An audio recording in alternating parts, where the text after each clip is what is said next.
Guys, pakinggan natin ito. Itong panawagan kay BP Sara na dapat daw ay umuwi na siya ng Pilipinas kasi nandito yung kanyang tungkulin, di ba? Pero pakinggan natin at limiin natin yung sagot ni BP Sara. Napakalinaw niya talaga ng paliwanag niya at ng sagot niya sa panawagan na dapat ay umuwi na siya ng Pilipinas. Pakinggan natin, guys. Panawagan po ang palasyo na as Vice President, yet, though they understand you as a daughter, a lawyer, pero bilang Vice President daw po, kayo rin ho ay meron din daw tungkulin sa mamamayang Pilipino.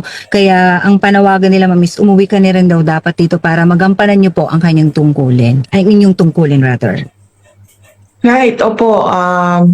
I perfectly understand that. In fact, hindi ko naman din gusto talaga na magstay dito, no? Dahil ang mga anak ko, ang pamilya ko ay nandyan sa Pilipinas at ang trabaho ko ay nandyan sa Pilipinas. Pero as Vice President, may duty din ako sa isang kababayan natin, isang Filipino citizen who is held against his will dito sa ICC Detention Center. So, wag na nating isipin na tatay ko siya. Isipin na lang natin na Vice President ako at gumagawa ako ng paraan kung paano maibalik natin ang isang Filipino citizen sa ating bayan.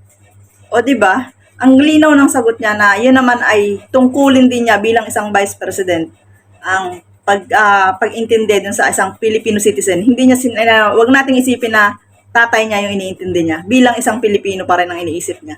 So yun lang, thank you for watching. Bye-bye.